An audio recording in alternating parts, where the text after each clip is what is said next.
Muy bien, les doy la bienvenida entonces a todas y todos ustedes a esta nuestra última reunión del año en cuanto a nuestra preparación para la confirmación. Les invito a tener un momento de oración y así nos encomendamos en las manos de Dios para su inspiración y guía. Oremos. Todopoderoso y eterno Dios, nos dejamos en tus manos para que tú hagas tu voluntad en nosotros.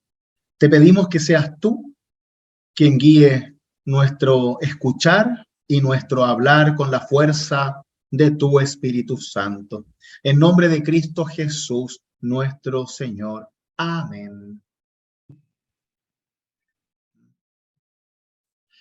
Bien, hemos estado estudiando la palabra de Dios, cómo leerla, cómo entenderla, y ahora nos quedamos en un poco entender de dónde viene el texto bíblico, porque como dice el dicho, la Biblia no cae del cielo. No, los musulmanes, por ejemplo, piensan que, y creen, por supuesto, que el Corán, el libro sagrado del Islam, es un dictado del arcángel Gabriel hacia Mahoma, y que todo lo que aparece en el texto sagrado es una expiración divina, es decir, un dictado palabra por palabra de lo que Dios quiere y espera de ellos. Por eso el Corán, por ejemplo, para los musulmanes debe leerse en el idioma original, porque en ese idioma habló Dios para ellos. Entonces, tú puedes ser un musulmán chileno y puedes leer el Corán en castellano, pero hasta que no lo leas en árabe, no eres un real musulmán, porque significa que no has escuchado la verdadera voz de Dios. Parto con ese ejemplo porque en el ámbito de lo que nosotros consideramos como comprensión en cuanto a inspiración divina de la palabra de Dios, es que no se habla de una expiración, es decir, no hay un dictado de Dios, sino una inspiración. ¿Cuál es la diferencia, dirán ustedes? Bueno, la diferencia está en que en la primera, en la expiración, Dios no utiliza al ser humano para el texto sagrado ni la experiencia de este. Viene directamente de Dios y se plasma en un relato por escrito, sin tradición oral, por escrito directamente. La tradición oral es cuando vamos contándonos de boca en boca, de generación en generación, los distintos eventos que suceden en una determinada comunidad o iglesia o religión. Casi todas tienen una tradición oral. Por ejemplo, en el cristianismo tenemos los primeros años de Jesús hasta que los apóstoles empiezan la misión, no hay nada escrito. Es después de 30 años de la muerte de Jesús que empiezan a circular los primeros evangelios, las cartas de Pablo, pero no habían escritos como un texto sagrado, porque el texto sagrado era lo que nosotros conocemos como Antiguo Testamento. No existía un Nuevo Testamento, ni tampoco se esperaba por la necesidad de tener por escrito los dichos de Jesús, se empiezan a escribir los evangelios. Y junto con los evangelios, entre el año 70 y 100 después de Cristo, los textos de Pablo, las cartas que Pablo enviaba a las comunidades, empiezan a servir como ayudas para la comprensión de lo que Jesús decía. Y fueron sumándose relatos, pero así no era al principio. Desde Abraham en el Antiguo Testamento hacia adelante no habían textos escritos, todo era oral. Eso es lo que llamamos tradición oral.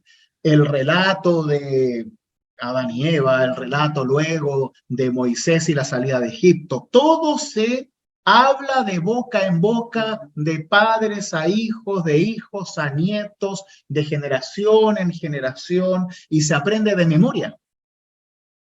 Literalmente, para nosotros es difícil creerlo, pero cuando uno conoce la religiosidad de Oriente, ve uno que ellos memorizan todo.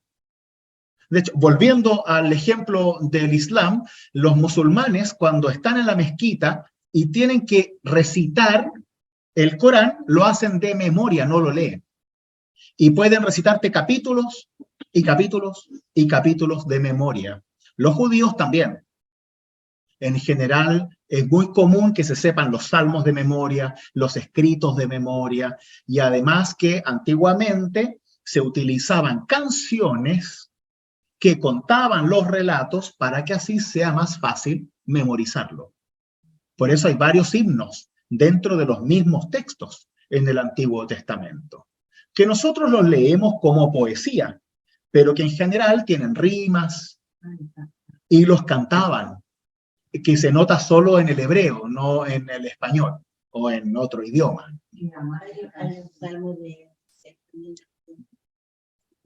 Claro, bueno, los salmos de por sí también son himnos, se cantan, ¿sí? Las letras hebreas sirven también como notas musicales. Entonces, nosotros desconocemos exactamente cómo funcionaba eso a la perfección, pero se sabe que se le asignaba, tal como números, también ciertos sonidos musicales a las letras en hebreo, al alefato, que es el alfabeto hebreo. ¿Ya? Hay la palabra cortita también, que está una repetición. De los salmos que se repetían. Nosotros pensamos que que se repite el coro. Claro, claro, siempre hay coros. Sí, sí. Y si uno ve los salmos, a veces aparecen, antes de la frase, las letras Aleph, Bet, Dalet, Gimel, He, Het, etc. Y eso va marcando un sonido de cada párrafo. No me manejo muy bien en eso, pero podemos verlo con algún especialista que tengo por ahí. Claro, claro, funciona como una especie de acróstico musical. Bien, voy a mostrarles ahora un pequeño mapa conceptual para que podamos ver un poco cómo funciona esto que conocemos como Biblia.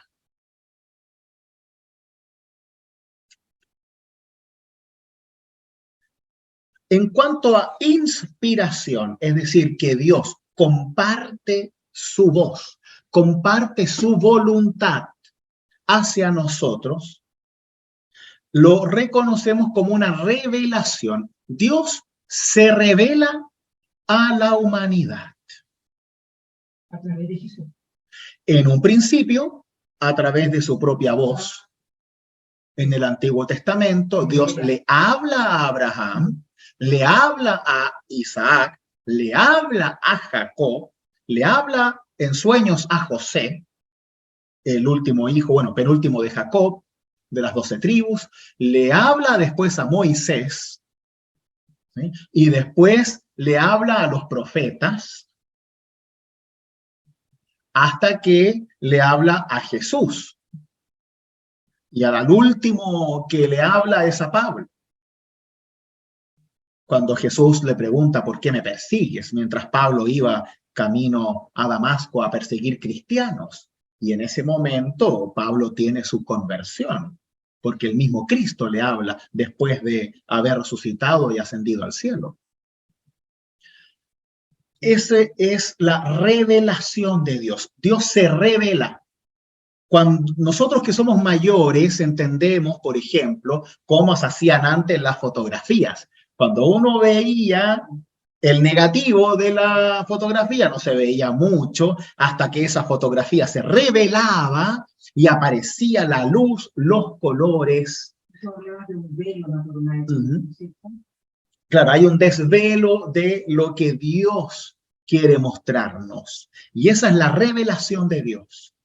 Dios se revela a la humanidad a través de personas. Lo que nosotros recordamos y es más importante es la palabra revelada a que la persona a la cual se le reveló. Nosotros no adoramos a Abraham, ni a Isaac, ni a Moisés, ni al apóstol Pablo.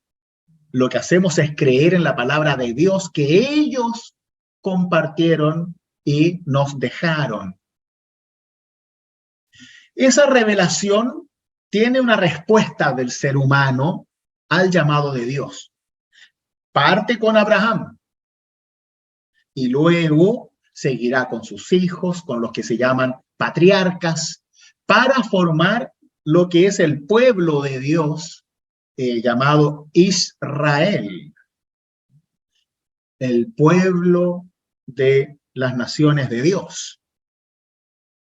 Este Israel luego va a través de Jesucristo, transformarse en la iglesia. Dios ya no va a estar dirigido únicamente a un pueblo en cuanto a su etnia, a los hijos de los hijos de los hijos de Abraham, sino que a través de la fe, abierto a todo el que quiera. Antes, si tú no eras judío, hijo de Abraham, entonces quedabas fuera de la bendición de Dios. Jesús lo que hace es transformar esa tradición hacia una apertura de la gracia.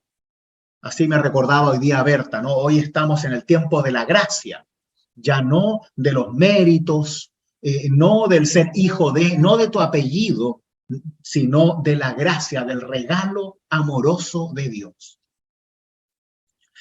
Lo que sucede entre el ser humano y Dios, que como nosotros recibimos su palabra de distintas formas y el ser humano responde, ¿no? Abraham sigue lo que Dios le dice y se va a Ur, deja a Ur de los caldeos y se va a Canaán, la nueva tierra, buscando esa tierra prometida que finalmente la van a perder porque dejan de creer. Y así van luchando por tener fe en Dios, pero constantemente el pueblo va cayendo en faltas de fe. Le pasó al pueblo de Moisés, le pasó también a Abraham y su sobrino Lot. Va pasando a lo largo de toda la historia. Los mismos apóstoles también tienden a dudar. Además, a pesar de las prohibiciones, mezclaban, claro, con otras personas, lo que también nos pasa a nosotros. Hoy en día es imposible pensar en casarse solo entre un católico, un luterano con un luterano, porque vivimos en un mundo global y ya no hay leyes que nos impidan hacer eso hasta hace poco tiempo atrás. Claro, todo se empieza a complicar. ¿Por qué? Porque nuestra humanidad empieza a ponerse por encima de lo que aprendemos de Dios. Y somos pecadores, ¿no? Y nos perdemos. Y por muy creyentes que seamos, estamos en una lucha constante con nuestra tentación al pecado, nuestro egoísmo, nuestras ganas de tenerlo todo, de controlarlo todo, de ser dueños de todo. Pues todas esas experiencias con Dios, las buenas, las malas, de los patriarcas, de los profetas, de los reyes, hasta incluso de los mismos apóstoles, se va compartiendo de persona en persona en cuanto a una tradición oral que llamamos. En el caso del Antiguo Testamento, esa tradición oral dura casi 800 años, 700 años, solo mediante la voz, porque no sabían escribir. Y además de lo caro que era, son siglos de tradición oral. Desde lo que tomamos como más histórico, que corresponde a Abraham en adelante, sin contar los mitos de origen de Adán y Eva y Noé, tenemos que desde Abraham aproximadamente, estamos en el 1850 antes de Cristo, aproximadamente. Luego ya Moisés y hasta el rey David en el 950 antes de Cristo, son más o menos 700 años, no aparecen escritos reales. Podrá haber algún papiro por ahí, pero solamente lo tenía un rey, la gente no. En ese sentido, recién con el rey David y los salmos empiezan a ponerse algunos relatos por escrito, y va a ser recién en la época del exilio en Babilonia, en el siglo VI antes de Cristo, 587 para ser exacto. Primer exilio es en el 597, 587 el segundo y más grande exilio, cuando el imperio babilónico entra a Jerusalén, destruye el templo de Jerusalén construido por Salomón y luego por el rey David.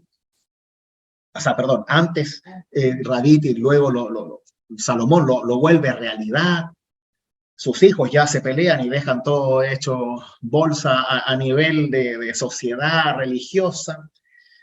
Los babilonios entran y destruyen todo y se llevan a la parte más educada del pueblo, dejan a los puros granjeros en Israel y se llevan a la gran parte de la aristocracia, a los sacerdotes, se llevan a toda la gente importante e influyente, entre comillas, a Babilonia como ciertos esclavos. Ahora Babilonia es donde está Bagdad, en Irak. Es un camino bien lejos. Resulta que cuando llegan a Babilonia, tuvieron la suerte, los hebreos que estaban exiliados, que los pusieron a todos relativamente juntos en una zona cerca de la ciudad. No los dejaron como esclavos como a otros pueblos, sino que los dejaron relativamente tranquilos y les permitieron conservar su fe, algo que no era tan usual en ese entonces. Tú tenías que romper la fe del otro para destruir su espíritu y así dejarlo bien manso. Ellos quedaron muy traumados después de la destrucción del templo, porque recuerden que ellos pensaban que Dios estaba realmente en el templo, no afuera, estaban en el templo. Y si destruyen el templo, el mensaje simbólico es que se destruye a Dios. Y así tienen que ir caminando. Hay muchos cantos de esa época en donde los mismos babilonios le van cantando a los judíos mientras caminan y les dicen, ya, pues ahora, ¿dónde está tu Dios? ¿No? ¿Dónde está el que los liberó de Egipto? Luego los profetas tienen que reinterpretar toda esa historia en el sentido de decir, se lo ganaron y por eso Dios permitió el exilio. Y en ese tiempo, que fueron aproximadamente 70 años, duró poquito, el pueblo se preocupó desde Babilonia de poner por escrito toda la tradición oral que habían escuchado desde niños. Y así esa tradición oral se empieza a transformar en una tradición escrita. Empiezan a aparecer los libros, los relatos de distintos tipos, no son todos iguales, con el fin de salvaguardar la historia de fe, por un lado, y por el otro, no perder el idioma hebreo. Entonces, se escribe en el idioma original de ellos, porque por supuesto que cuando pasa una generación, si tú, Marina, eres exiliada hoy, lo más probable es que tu hijo aprenda el idioma extranjero mucho más rápido que tú y que sus hijos, o sea, en poco tiempo, ya hablen ese idioma y no el tuyo. Entonces, si es que uno no quiere perder su identidad, debe salvaguardar tanto el idioma como la fe. Y eso pasaba, y no estaban tan seguros de cuándo iba a terminar ese exilio. El último duró 400 años en Egipto, entonces había que ver ¿cuánto iba a durar este? Tuvieron suerte de que el imperio babilónico duró muy poco, menos de 100 años, lo cual era poco usual. Y los persas, con Ciro, rápidamente empiezan a ejercer una influencia interna desde Babilonia, y los mismos babilonios se hacen persas, y el imperio babilónico rápidamente empieza a ser persa. Y eso ya dura 200 años, hasta los griegos. Asiria viene antes. Asiria, Babilonia, Persia, Grecia, Roma. Los asirios eran, me extraña que no hay películas todavía de los asirios, porque eran unas bestias, unas verdaderas bestias. Estos tipos le sacaban la piel a los conquistados mientras estaban vivos y colgaban las pieles en estacas afuera de las ciudades para provocar terror. Funcionaban directamente sobre el terror. Eran literalmente lo que hoy en día podríamos decir bárbaros. Cuando el imperio asirio, que duró 500 años o más, ingresaba a un lugar, ellos simplemente podían esperar. Y la gente tenía tanto terror de ellos que o se escapaban. Y si no, podían hacer un sitio y estar 2 años afuera de tu ciudad, hasta que se mueran por enfermedades, sin poder salir, se mueran de hambre. No tenían, era realmente una locura lo que hacían estos tipos. ¿Y los asirios qué país ahora? Siria. Sí. Obviamente que no en el mismo lugar, pero la etnia es esa. Sí, esto viene del mismo lado. Se peleaban entre los que estaban ahí todo el Medio Oriente y cercano Oriente Próximo. Entonces, volviendo a Babilonia, en Babilonia empieza a ponerse por escrito todo esto que se nos trae desde la tradición oral. Entonces, lo que hizo Abraham, lo que hizo Isaac, Jacob, Moisés, todo empieza a escribirse en esta época de Babilonia. Luego, cuando vuelven en el retorno, el regreso a su tierra, vienen con todo ese arsenal de información. Y se une con lo que ya habían hecho aquellos que se quedaron, que también pasaron por el mismo proceso, mucho más lento y menos exquisito, porque no contaban con los medios, eran más que nada granjeros, pero tuvieron que ponerse de acuerdo en los distintos relatos.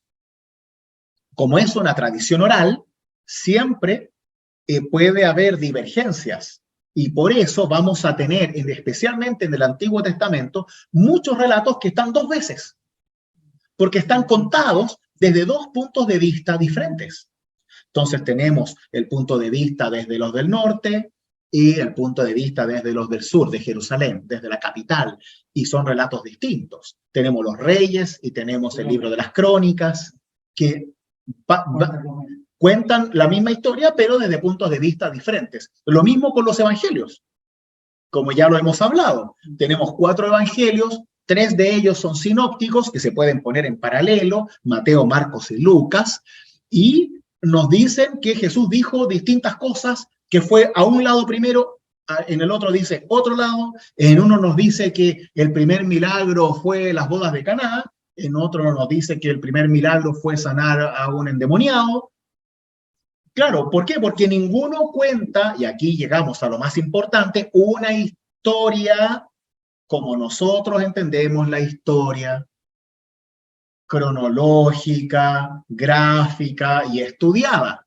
Lo que nosotros tenemos acá es una historia profética, una historia de fe, una historia del pueblo que escucha la revelación de Dios y quiere que esa revelación llegue a todos y todas, a sus hijos, a sus nietos, a todos. ¿Por qué? Porque ahí está la salvación.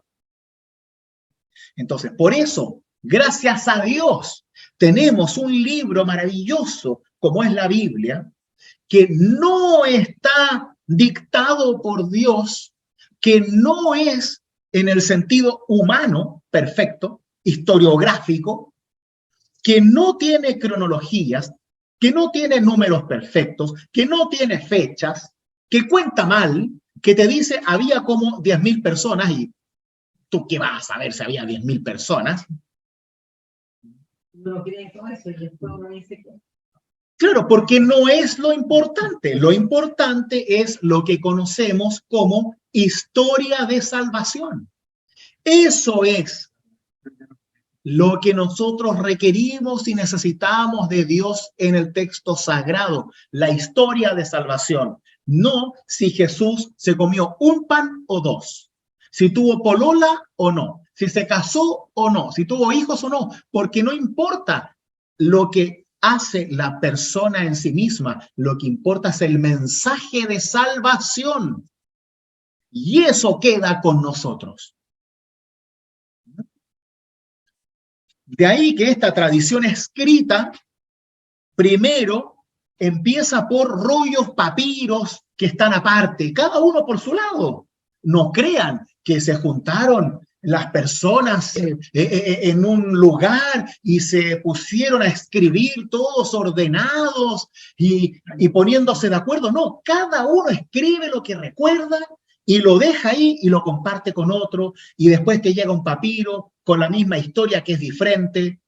Y ese proceso de escritura de la tradición oral, de recopilación de relatos, historias, dichos, parábolas, cantos, poesía, está todo disperso en miles de papiros que andan rondando por todos lados.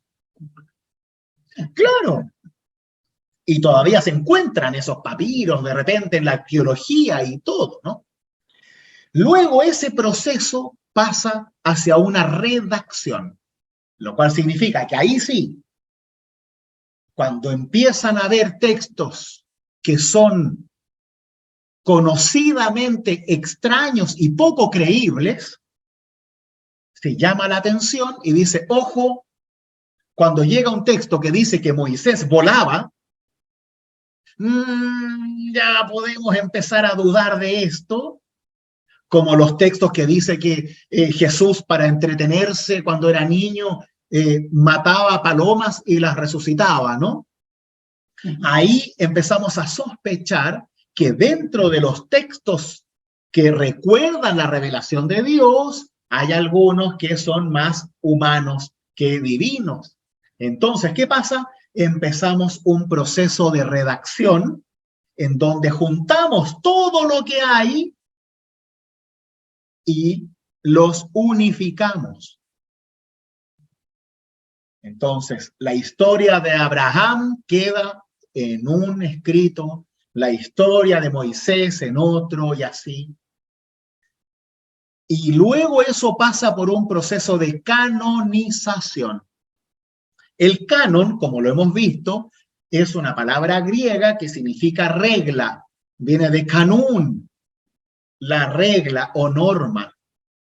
Entonces, ahí es la comunidad, como lo vimos con Lutero en cuanto a la Biblia hace 2 reuniones atrás, la comunidad que recuerda la revelación de Dios dice, estos son los textos que consideramos verdaderos, los otros no.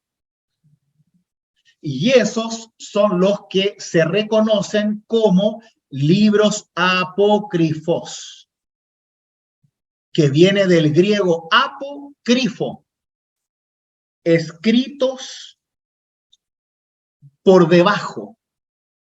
No significa que sean falsos, literalmente hablando, significa que no cuentan con la necesaria autoridad para ejercer una influencia de fe que sea buena. Entonces, quedan separados de lo que está canonizado, que es aquello que empieza a hacer una selección de textos reconocidos, repito, por la comunidad. La canonización no la hace Dios, la hacen los seres humanos. Desde su fe, desde su espiritualidad, eligen arbitrariamente cuáles son los textos sagrados y cuáles no.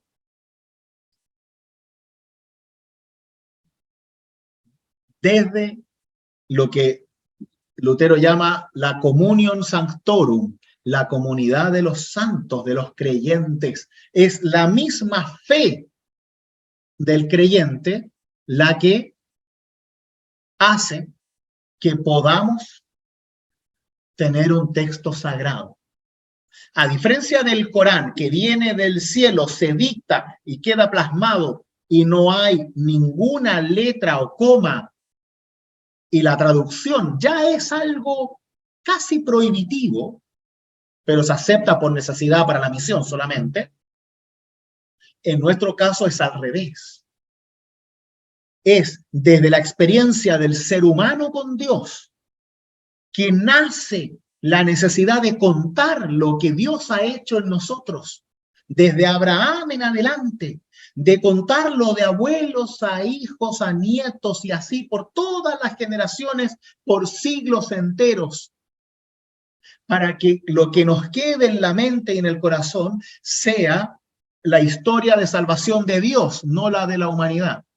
Es de cómo Dios pretende salvarnos.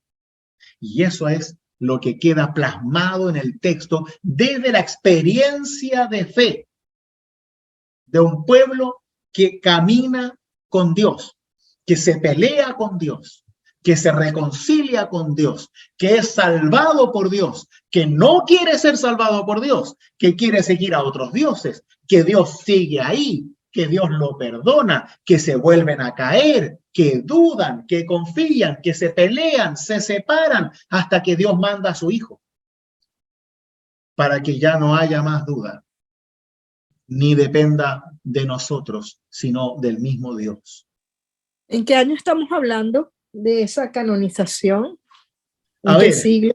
Ese proceso de orden se va a establecer aproximadamente desde el siglo III en adelante.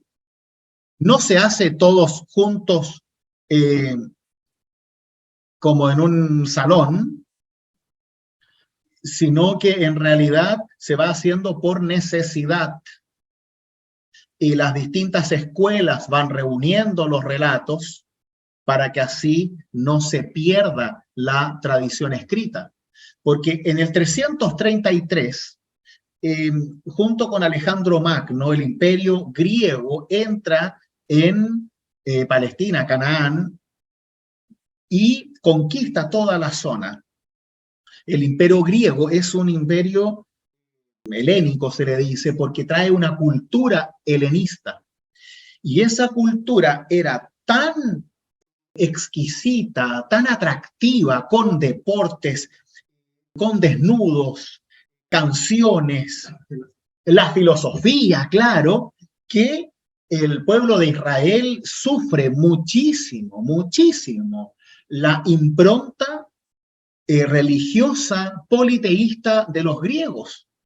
Y los griegos, a diferencia de los otros imperios, no destruían tu fe, sino que te ponían a un dios griego en la mitad de tu templo. Y así tú podías continuar tus ritos, tu idioma, todo, pero tenías que ver al dios griego en el centro de tu templo. Y no lo podías sacar. Hasta que, pensando a largo plazo, el niño que creció con ese Dios lo empieza a aceptar como Dios, porque lo ve desde chiquitito. Y así empiezan a ejercer una influencia muy fuerte. Recordemos que las generaciones antes eran bastante cortas. Las mujeres tienen hijos a los 14, 12 años. Las personas se morían a los 40, 60, lo más. Entonces, todo pasaba más rápido de lo que pasa hoy. Entonces, las generaciones avanzan más rápido. Hoy día contamos las generaciones distintamente por un tema cultural, pero en cuanto a vida, era más rápido antes. Y es ahí en donde empieza a haber una reforma. Ya hubo una antes con Esdras, y luego, en la época de los griegos, se requiere una reforma en donde tienen que ponerse de acuerdo los israelitas de qué fe van a seguir. Y eso conduce a una rebelión que es de la de los macabeos. Yo sé que es mucha información, pero solamente para que tengan una pequeña línea. Con un sacerdote llamado Matatías, que él y su hijo empezaron a matar a los judíos que adoraban a los dioses griegos. Pero esos relatos de los macabeos están solo en las Biblias católicas, por algo que voy a explicar después. Deuterocanónico. Bien, entonces, ahí es donde nosotros empezamos a ver un poco más de orden, pero en el caso del Antiguo Testamento va a ser recién en el año 90 después de Cristo, en donde luego de la quema de Jerusalén en el año 70 por parte de los romanos, que los sobrevivientes fariseos van a poner la canonización última en lo que va a ser el Antiguo Testamento hebreo. Recién en el año 90 de nuestra era, casi 2000 años después de la revelación de Dios a Abraham. Ahí se cierra el canon. En el sínodo de Jamnia o Jamnia, en el año 90, y se hace por obligación. ¿Por qué? Porque los romanos empiezan a perseguir a los judíos están persiguiendo a los cristianos con la ayuda de los romanos, todos se persiguen entre sí, y como destruyeron Jerusalén, los judíos se quedan sin templo, se quedan sin tierra, porque los romanos le cambian el nombre a la región de Judea a Filistín. Y desde el año 70, como castigo, esa zona se llama Filistín, que es lo que nosotros conocemos como Palestina. Palestina existe desde el año 70 aproximadamente, después de Cristo, y en el 1948 las Naciones Unidas destruyen Palestina y crean el Estado de Israel, y se les olvida crear el Estado de Palestina. ¡Ups! Y los palestinos, después de 2000 años, quedan sin tierra, y los israelitas quedan con su tierra, que era de Dios, por supuesto, dada por Dios hacia ellos, y ahora la defienden con todos los tanques habidos y por haber, porque no están dispuestos a perderla de nuevo. Una historia de mucha injusticia, especialmente para los palestinos. No es que los israelitas no merezcan su propia tierra, claro que sí. Vivieron 2000 años en diáspora, es decir, en esporas, distintos lugares del mundo, sin tierra. Pero que vuelva alguien a su propia tierra 2000 años después, no deja de ser un poco normal. Imagínate que alguien venga y te diga que tu casa en realidad era la casa de su bisabuelo y te la quiten. No tiene mucho sentido. Bien, entonces, ¿qué es lo que sucede ahora?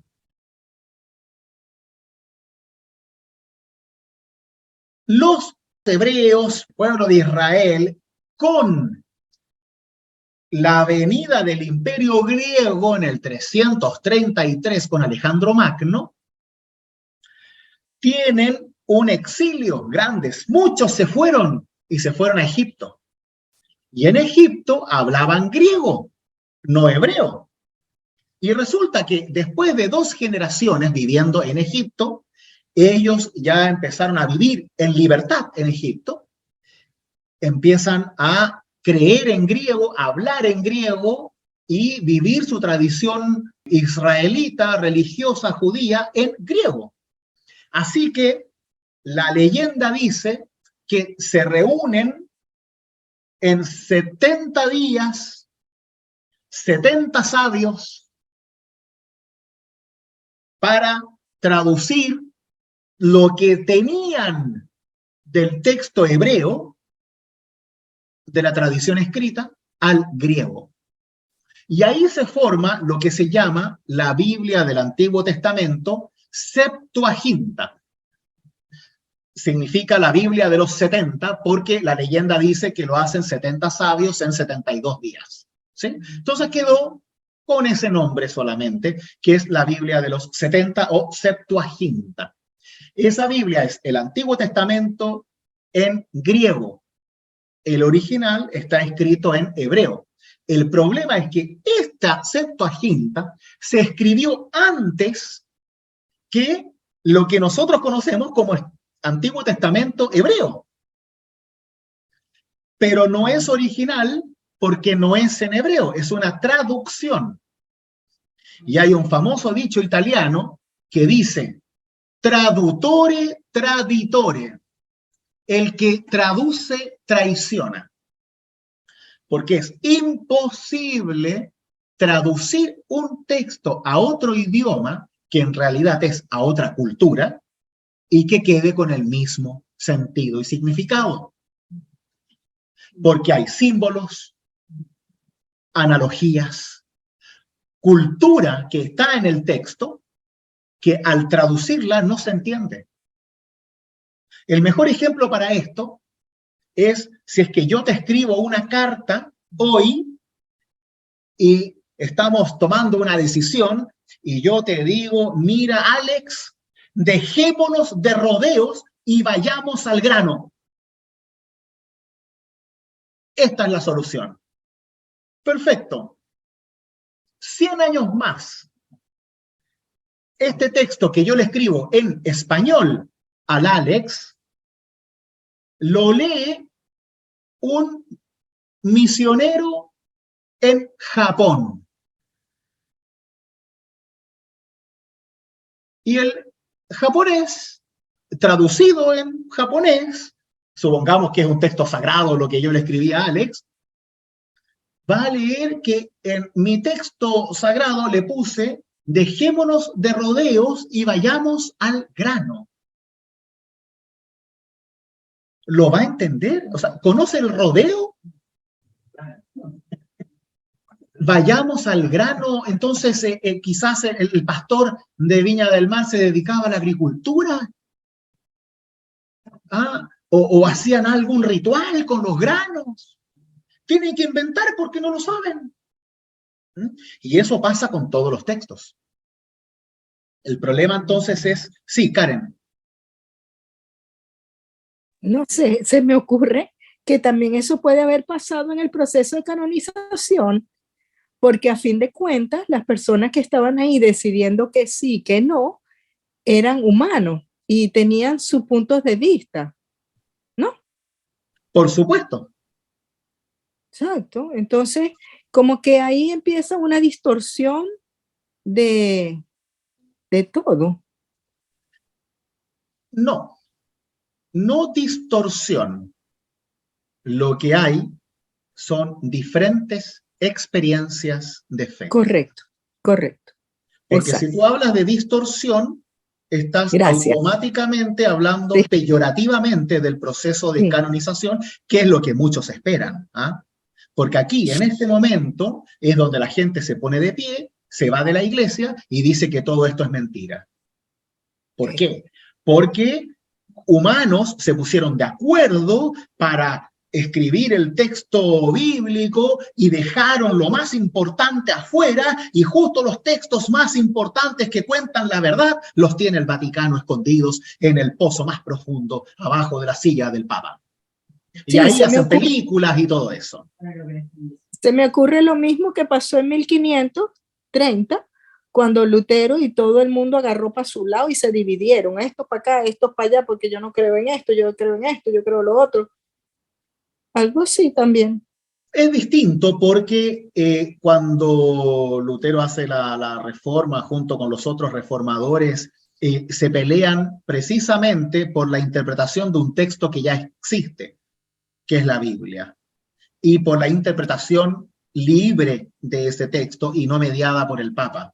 Bueno, la gente no podía leerla, era por el hecho de luchar porque la puedan leer, ¿sí? Acá estamos hablando de un proceso de canonización que quiere decir que se pone un orden, un coto, un límite a los textos que reconocemos como comunidad de creyentes que nos hablan correctamente de la experiencia que tuvieron ciertos seres humanos en ciertos lugares, en ciertas épocas con Dios. Y yo, ¿qué es lo que hago? Tomo esos relatos y aprendo de ellos. Por eso, esto es muy importante, queridos míos. Yo no abro la Biblia y digo, ¿qué es lo que quiere Dios de mí? Porque eso no tiene ni un sentido. Porque la Biblia no es una pelota mágica, un oráculo que va a decirme lo que Dios quiere de mí mientras yo voy tirando hojas al azar. Yo debo darme el tiempo, la vida completa de vivir la experiencia de fe con Dios desde la experiencia de fe de aquellos que estuvieron, que compartieron, que recibieron la revelación de Dios. Y lo que yo creo es en que Dios sí se reveló a ellos. Y lo creo profundamente. Y no necesito pruebas científicas de ello. ¿Por qué? Porque cuando uno lee la Biblia, cierra. Y cierra de tal forma que es imposible que alguien, por muy inteligente que sea, haya puesto ese tipo de relatos, profecías, por escrito, sin la mano de Dios. Imposible. Es imposible. Partiendo de la base que es el único relato, nosotros creemos en el único Dios que busca la debilidad para hacerla fuerte desde la fe. Tú vas a cualquier dios de los griegos, los romanos, y son todos dioses reyes, emperadores. Son todos fuertes, son todos guerreros. ¿Ah? Todos hermosos, se hacen bolsa entre ellos, se engañan, se castigan, se hacen de todo. ¿Por qué? Porque son puros antropomorfismos. Nada más que eso. Hermoso semblante, claro. Nosotros creemos en un Dios que no tiene rostro que tú puedas ver. Porque es Dios, no es una imagen tuya. Claro, es Dios. El Dios que nosotros creemos toma un pueblo que no existe para formar la revelación de su fe. No toma un imperio como Babilonia, como Grecia, como Roma, para hablar de la fe a través de otros dioses como son los emperadores. Toma a los pobres.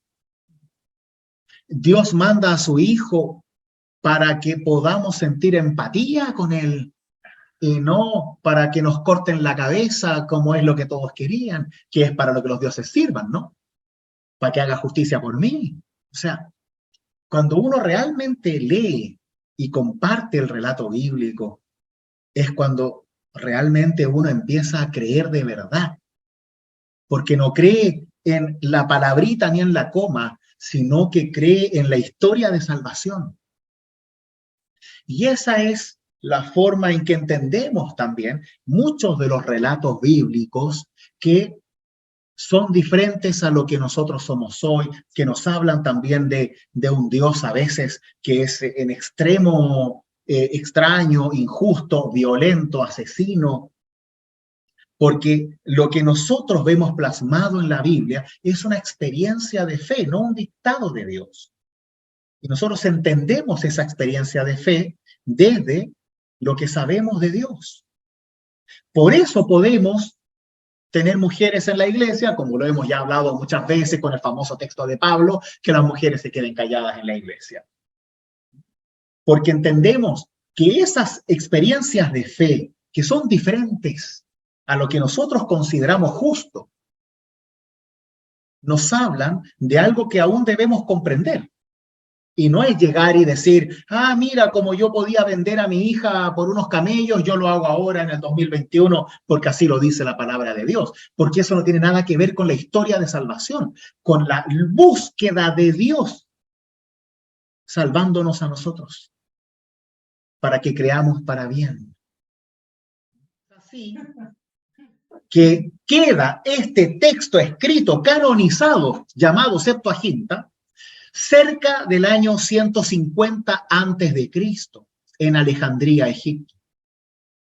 Tenemos el primer canon, pero que es una traducción, y una traducción nunca, jamás puede ser tomado como el original, porque ya es una traducción y toda traducción interpreta, sí o sí.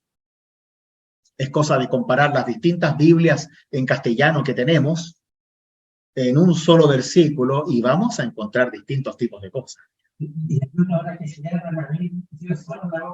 Claro.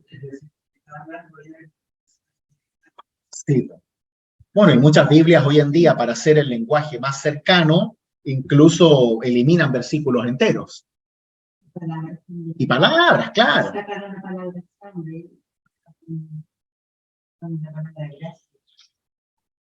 Claro, hay mucho ahí cambio. Por eso uno cuando quiere hacer un estudio verdadero del texto bíblico, tiene que leer varias versiones, en el caso de que no sepa hebreo y griego, leer varias versiones diferentes y ahí empezar a comparar para ver más o menos hacia dónde va la cosa, especialmente en relatos que pueden llegar a ser complicados. Obviamente que hay otros que no. Entonces, queda esta Septuaginta desde el siglo II antes de Cristo. Como les dije, en el año 90 aproximadamente, siglo I después de Cristo, se establece el Antiguo Testamento como Biblia hebraica, Biblia judía. En ese tiempo se están produciendo los textos del Nuevo Testamento, que también, al igual que el proceso de la tradición escrita de Israel, van a empezar por una tradición oral, en donde se van repitiendo de boca en boca la predicación de Jesús. Los apóstoles le hablan a sus discípulos, que van a ser llamados por la historia los padres apostólicos. Luego los padres de la iglesia, todos los teólogos, obispos, hasta el siglo IV.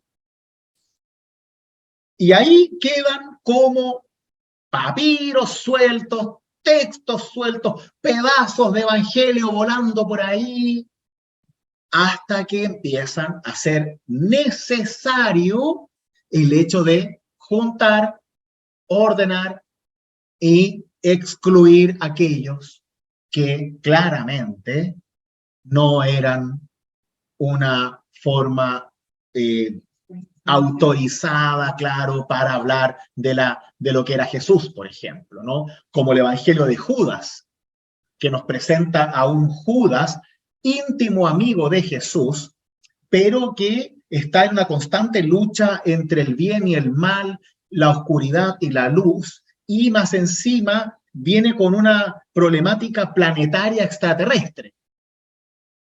Y ahí se sospecha, ¿no? Y hay, como ya les dije una vez, 36 evangelios encontrados. Es decir, 36 relatos sobre Jesús que no quedaron en la Biblia. No están escondidos. Están editados, tú los puedes comprar, los puedes leer. Es mentira que la iglesia los oculta y todo eso se puede encontrar. Pero no son reconocidos como palabra de Dios con la autoridad de la comunión de la iglesia. En algo que se llama el Sínodo de Hipona, aproximadamente en el 390, es que se reconoce la primera conformación de libros que luego se van a llamar Nuevo Testamento. 400 años después de Jesús, se establece como la primera Biblia.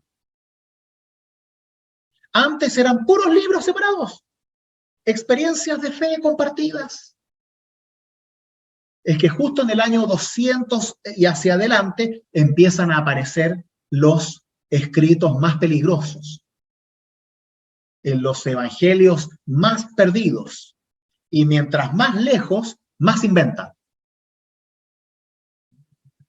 Entonces ahí se van descubriendo. Hay una forma muy fácil de descubrir una traducción que no es verdadera, y es cuando se utilizan muchos sinónimos. Por ejemplo, tú tienes un texto en donde se dice Jesús es el Hijo de Dios. Y no sé, una historia después. Luego tú vas a encontrar el mismo relato en donde va a decir Jesús es el Hijo de Dios Salvador. Y después vas a encontrar el mismo relato, no sé, o imaginémonos una curación, que va a decir Jesucristo de Nazaret, Hijo de Dios, Salvador de la humanidad por la gracia de Dios. Ese es el más nuevo. Y el más corto es el más antiguo. ¿Por qué? Porque si tú haces la experiencia de copiar un texto desde tu fe, porque claramente yo copio un texto con fe, yo lo voy a agrandar. A mí me pasa con el credo. Yo cada vez que veo el credo, me imagino lo que cambiaría y todo lo que le agregaría. Y me llega automáticamente y lo pienso. Pucha, y acá me gustaría agregar la gracia y el Espíritu Santo que tenga más fuerza y que la iglesia, no sé, me sale, pero automático, ¿no? Y seguramente si me pidiera a alguien que le haga un credo, le agregaría más cosas, con la mejor intención, pero le agregaría más cosas. Y así se han encontrado muchos escritos, copias del Evangelio de Marcos, por ejemplo, que es el más corto y el más antiguo, y cuando tú te das cuenta que cada vez que se habla de Jesús, se habla de Jesús, Hijo de Dios, Salvador, es porque ya pasó por 4 manos. Y eso no significa que sea algo falso, significa que el texto es más nuevo y que el más antiguo es el más austero, y con ese nos quedamos. Bueno, claro, siempre falta algo, ¿no? Y así, ese es el arte de la canonización de los textos, ¿m? Que es un proceso espiritual que tarda mucho tiempo. Tanto tiempo que, aunque suene muy extraño, la canonización real y fija del texto bíblico es la que hace Lutero con su Biblia en alemán. Y como respuesta a lo que hace Lutero, la Iglesia Católica en el Concilio de Trento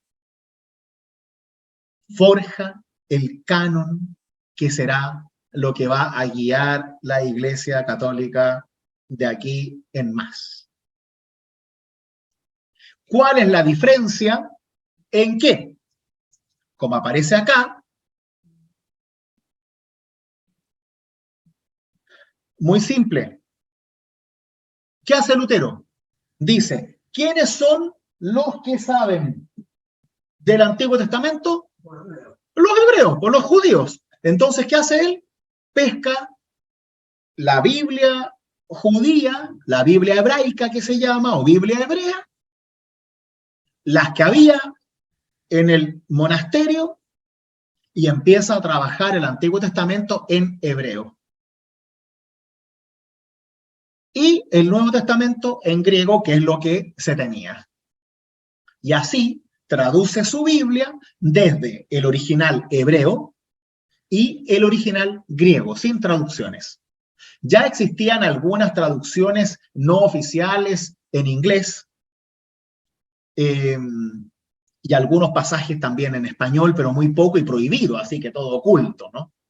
él decide utilizar los textos originales. Y como él manejaba los idiomas bíblicos, porque era doctor en teología, junto con la ayuda luego de otros estudiantes, terminan editando la Biblia completa. Primero hace el Nuevo Testamento y luego el Antiguo Testamento.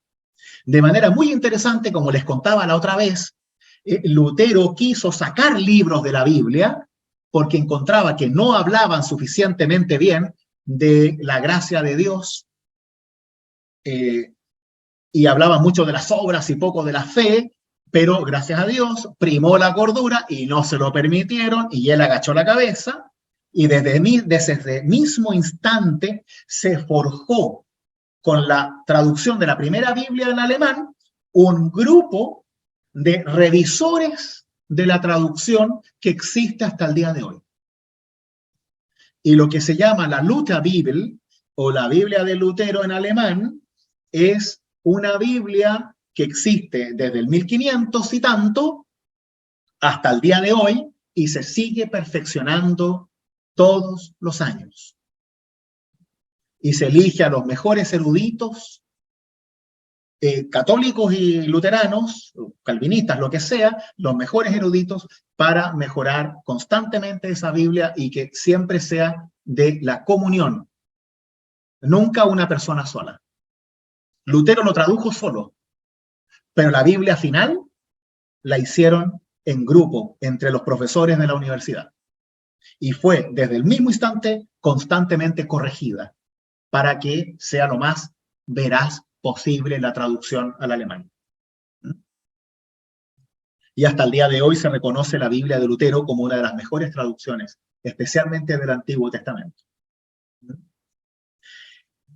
El Concilio de Trento, en 1548 aproximadamente, ejerce el canon bíblico con el Nuevo Testamento, pero toma la Vulgata en el Antiguo Testamento.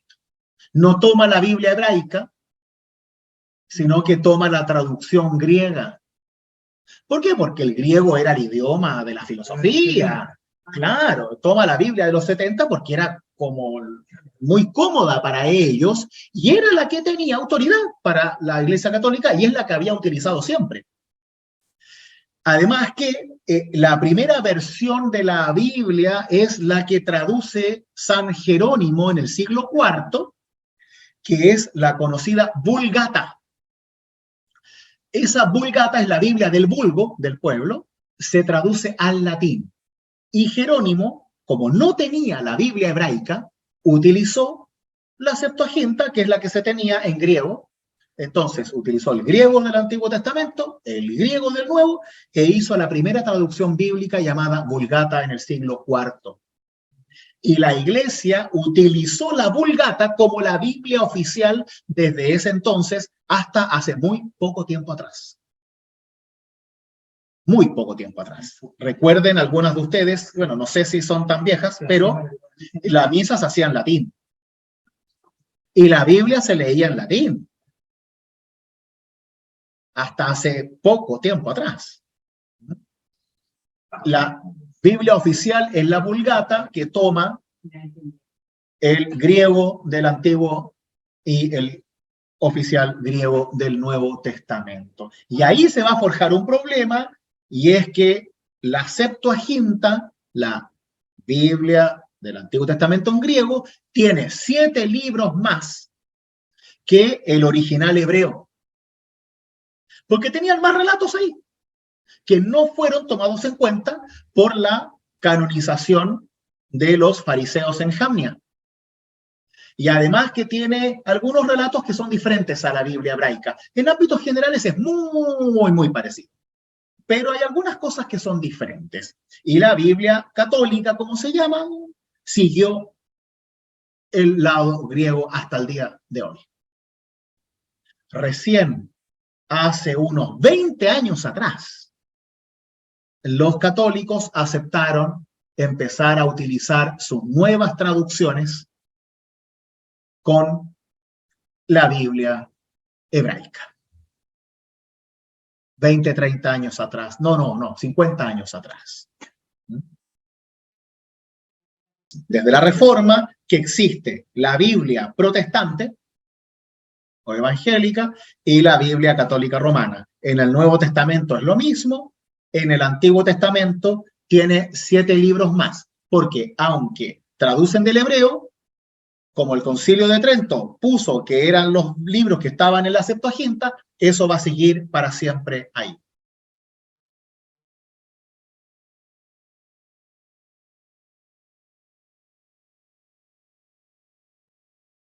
No existen Biblias oficiales.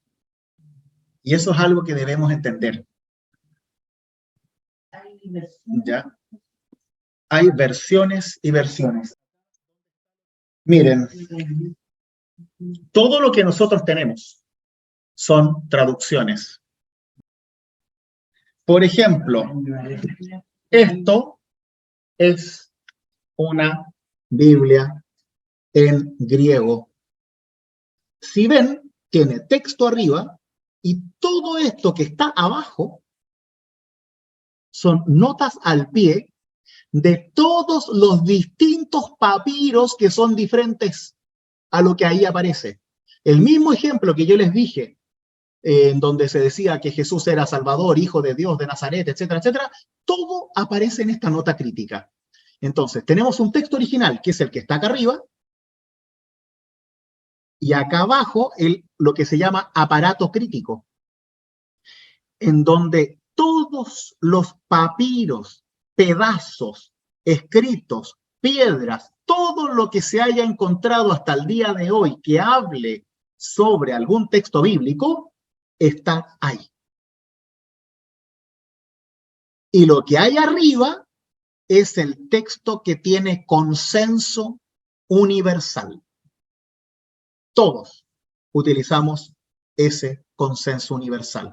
Y cada vez que se traduce una Biblia, se usan todos los textos. Y si mañana abren un hoyo en Palestina o en donde sea y encuentran un rollo que cuente sobre Jesús, se va a pasar a estudio, se van a hacer todos los análisis científicos para datarlo y tirar una fecha de cuándo más o menos, en qué siglo se escribió. Se hace un análisis lingüístico para analizar las palabras que tiene y así saber de qué lugar es, qué idioma tiene, cuáles son los modismos que usa, y así se data el texto con una precisión aproximada de 100 años. Salvo que tenga cosas que permitan hacerlo mejor. ¿Sí? En el caso de la Biblia hebraica, que es este socotroco enorme, es exactamente lo mismo. Ya, eso es hebreo, y acá abajo está todo el aparato crítico. Arriba está el consenso y abajo el aparato crítico. Cada vez que uno quiere hacer un estudio de verdad, tiene el aparato crítico y tiene el consenso. Y todas las traducciones bíblicas pasan por estas dos Biblias que les estoy mostrando ahora.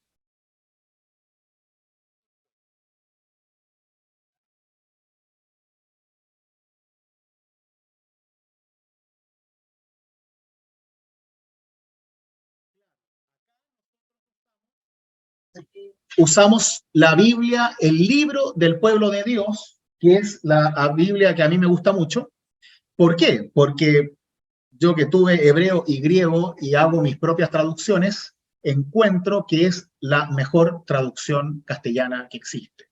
No es perfecta como ninguna, pero yo creo que es una muy, muy buena traducción al castellano.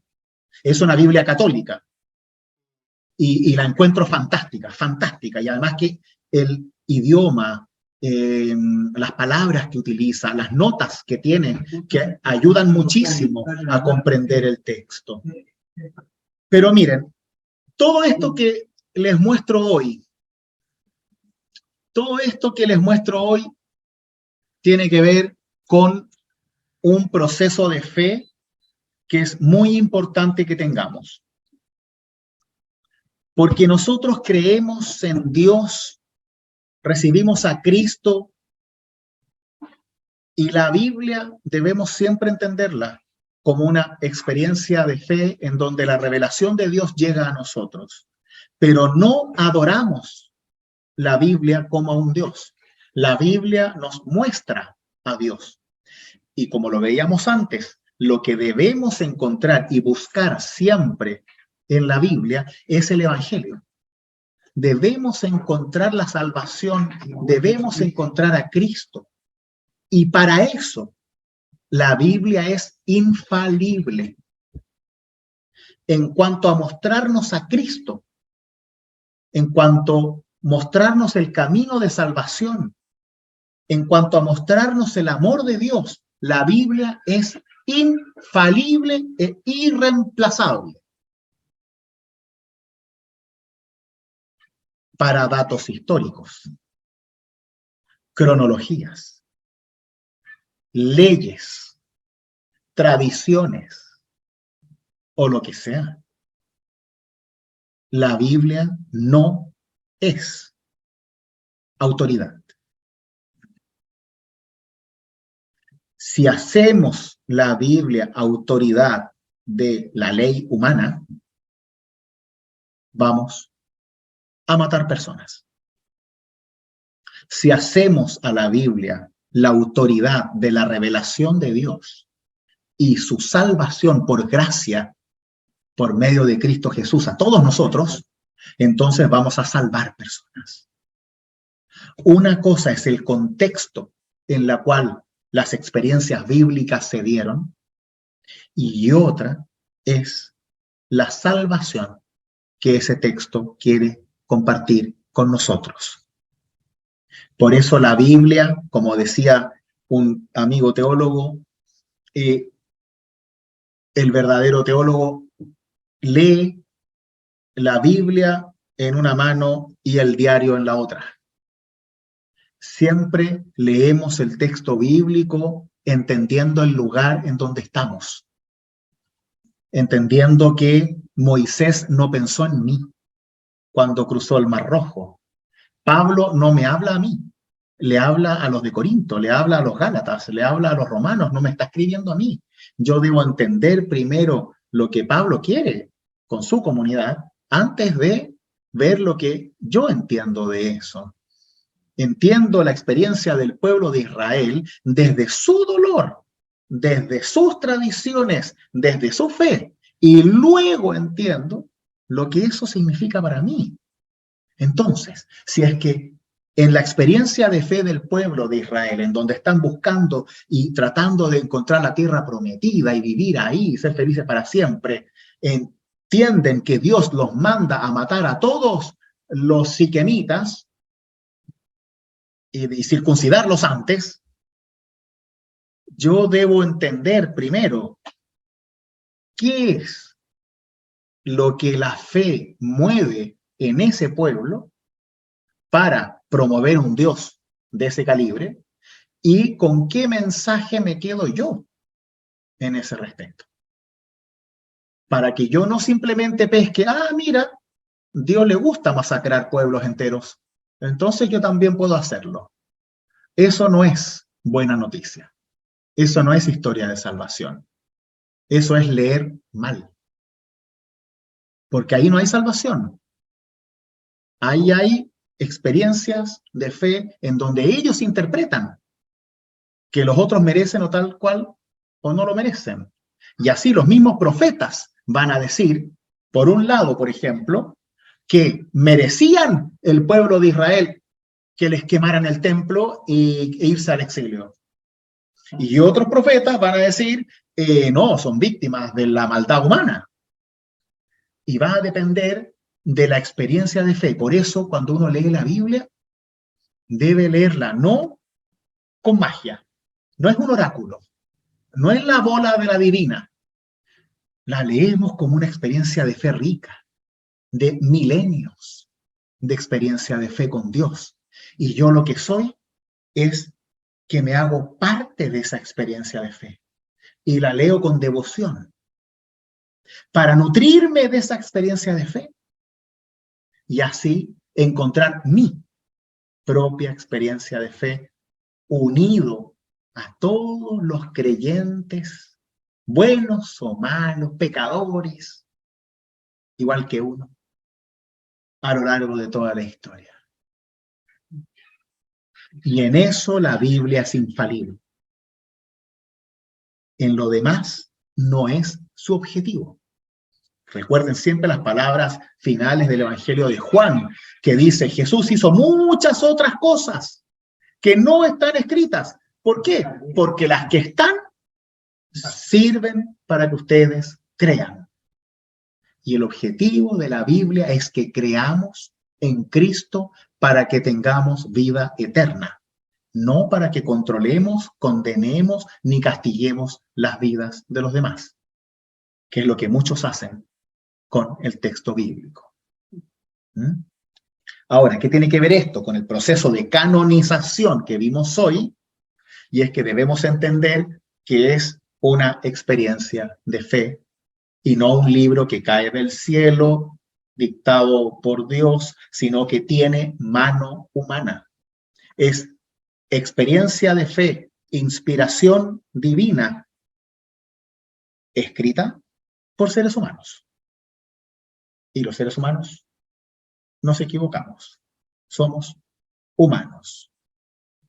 Y debemos entender, sin quitarle piso a la fe en la palabra de Dios, que en esa palabra de Dios hay humanidad también. Hay tradiciones, hay cantos, hay experiencias que no siempre nos van a hablar directamente de la salvación en Dios. Somos nosotros los que debemos esforzarnos para encontrar el Evangelio, la buena noticia, en cada relato bíblico.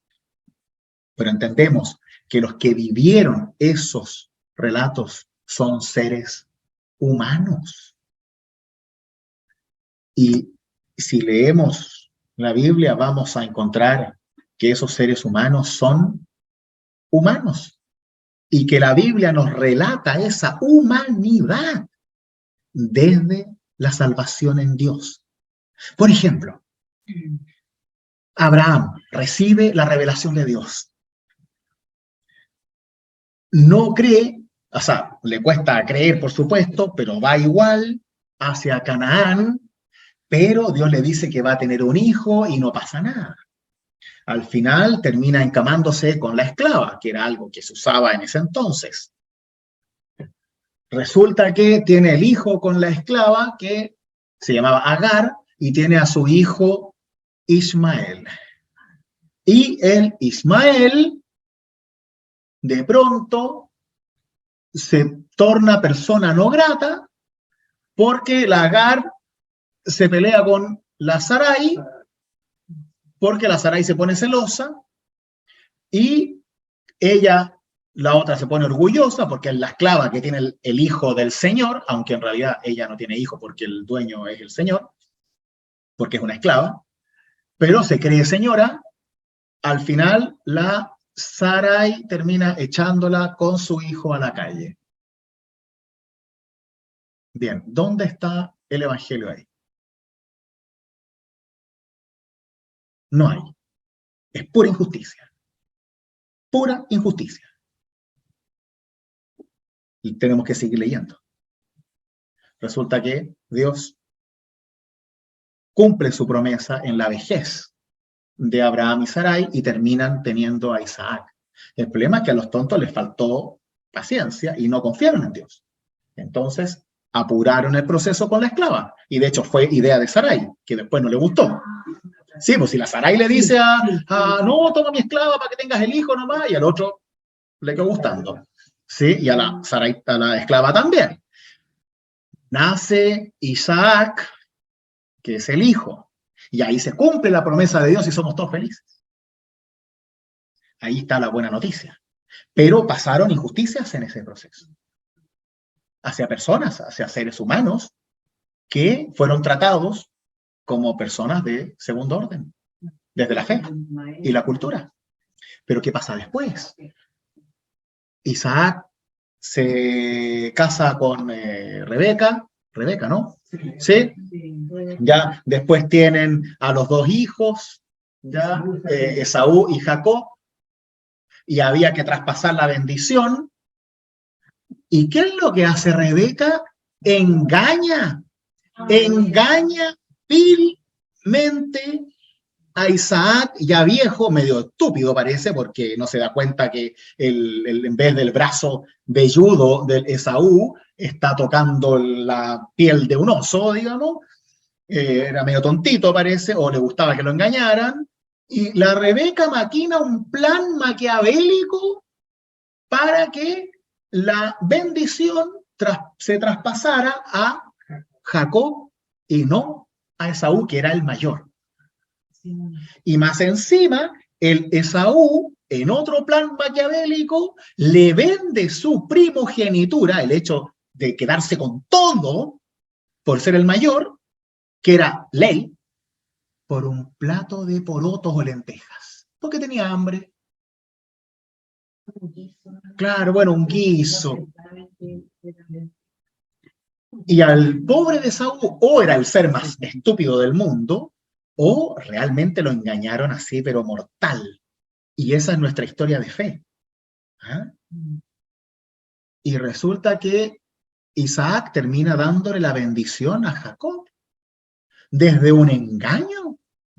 Y así se va traspasando. José llega a Egipto, el 11º hijo de Jacob, porque los hermanos lo venden como esclavo. Y Dios saca algo bueno de eso. Y ahí está el tema. Es cómo Dios transforma la maldad humana en buena noticia. Y en eso la Biblia es infalible. Entonces, yo no tomo el engaño de Rebeca, por ejemplo, a su marido, como una imagen que yo debo seguir. Lo que debo tomar es cómo Dios transforma nuestro pecado, egoísmo, orgullo, en una buena noticia para adelante. Cómo Dios transforma la esclavitud de José en un don para interpretar sueños y salvar a su pueblo. Y así, como Dios luego en Jericó va a utilizar una prostituta de Zapa ahí para ayudar a salvar al pueblo también, y así. Uno analiza la historia y genealogía de Jesús, como aparece al menos en el Evangelio de Mateo, y hay de todo. Uno pensará, claro, hay puras personas lindas. No, hay ladrones, prostitutas, mentirosos, orgullosos, faltos de fe, asesinos. Y esa es nuestra historia de fe. ¿Y qué es lo importante? No tenemos que ensalzar al rey David, porque, claro, asesina a su general para quedarse con la señora. Y ese es el rey David. Malo, malo como la noche. Pero termina convirtiéndose. ¿Ah? Y así hay una buena noticia. Las malas noticias son nuestras. Y en eso, queridas mías, queridos míos, la Biblia es infalible. Porque constantemente vemos maldad humana. ¿Ustedes creen que fue Dios quien mandó a matar a los siquemitas? No, es el ser humano el que usa la fe en Dios para engañar, para matar, para destruir. Dios es el que luego debe transformar eso en una buena noticia para él. Pero los que asesinamos, los que matamos, los que engañamos, somos nosotros. Dios es una buena noticia. Todos los imperios han utilizado a Dios para su propio beneficio. Nosotros no tenemos que hacer eso. Nosotros tenemos que buscar la salvación en Dios. Y eso es lo que la Biblia nos enseña. No a sacar malas enseñanzas de cómo discrimino, cómo asesino, cómo puedo hacerle daño a las personas por sus pecados, sino en la buena noticia, en cómo Dios transforma mi pecado y el de los demás en experiencias de fe que nutren lo que nosotros somos hoy y podemos llegar a ser mañana. Y en eso la Biblia es infalible, inerrable, y es una buena noticia para nosotros. Por eso el canon bíblico no lo creemos. No creemos que la Biblia sea lo que es porque ciertas personas lo eligieron. Creemos lo que la Biblia es porque nos muestra a Cristo, porque nos muestra a Dios.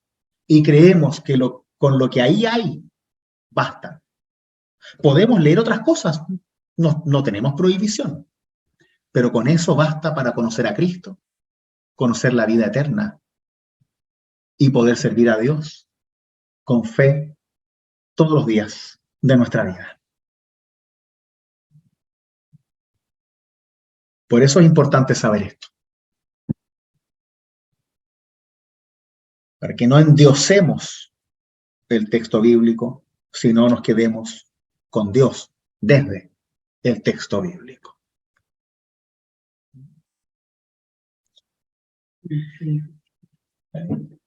Claro, y por eso tenemos toda la vida.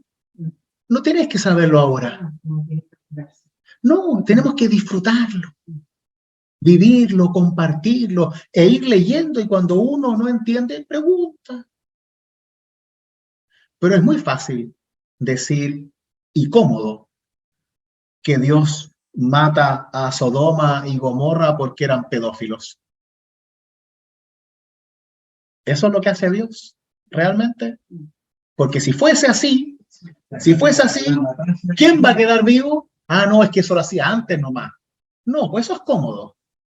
¿Creemos en Dios o no creemos en Dios? Ah, no, es que antes mataba a los homosexuales, pero ahora no. No. Nosotros creemos en un Dios, y no es que el Dios haya cambiado entre el Antiguo y el Nuevo Testamento. No, es el mismo Dios. Es la comprensión de ese Dios lo que cambia. El uso de ese Dios, que es lo que Jesús tanto reclama, que no usen a Dios para fines personales, para justificar asesinatos ni matanzas. Y ante eso Jesús se pone así, duro. Jesús no niega el Dios del Antiguo Testamento, les enseña a interpretar lo que el Antiguo Testamento dice, para que no abusen de las personas, sino que sea la Biblia, el texto, una buena noticia, también para los pecadores, porque si no, ¿de qué nos sirve Dios si matarnos entre nosotros podemos hacerlo sin Dios? La única diferencia es que cuando Dios te autoriza, te quita la culpa, porque es como cuando mataban brujas. Estaban haciendo lo que Dios quería. Y con eso ya no me hago más preguntas porque es lo que Dios quiere.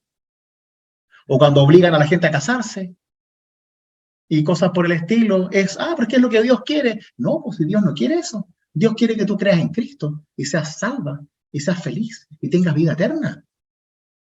No que hagas lo mismo que hace el resto. Y por eso la fe debe hacernos mejores personas, mejores creyentes, no peores seres humanos. Aunque los textos del Antiguo Testamento puedan decir o no tal o cual injusticia, o los nuevos del Nuevo Testamento también. Luego, cada uno va a entender ciertas cosas de una manera única. Y así vamos a llegar a estas cosas de los que creen en el diablo y los que no. Y eso ya da lo mismo. ¿Ya? Porque no es el centro. No es el centro. Eso es adiáfora. Porque nadie se salva ni se pierde por creer en el diablo o no. Entonces da lo mismo. No es un tema que realmente sea relativamente importante. Lo importante es que creas en Dios. Y así otras cosas que son secundarias, como la interpretación de los milagros. Podemos interpretar los milagros como hechos reales, milagrosos, en donde Dios, a través de Jesús, hace aparecer el pan, o la gente comparte su pan. Ya ahí estamos en el ámbito de la interpretación. La pregunta es, ¿qué te da? ¿Qué buena noticia comparte contigo? Que comieron, que Jesús los alimentó, que estuvo con ellos, que vio su necesidad, que atendió a lo que necesitaban. Y eso es el...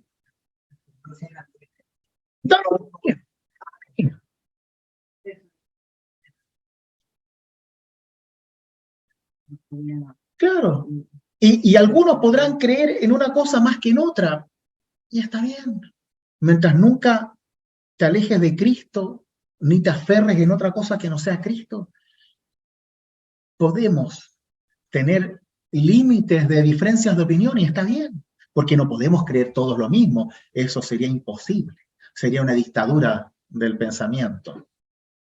Cada uno con su dolor y sus historias de vida va a creer de una forma particular. Y eso es totalmente respetable. El tema es si eso te es buena noticia o es una mala noticia. Y ahí es cuando tenemos que tener cuidado. Cuando empiezas a hablar más del diablo que de Jesús, ahí hay problemas. Pero si no, estamos bien. Estamos bien.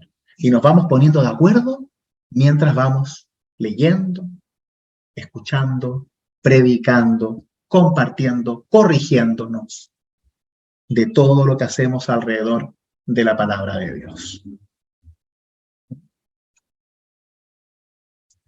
Y así finalizamos este año de confirmación.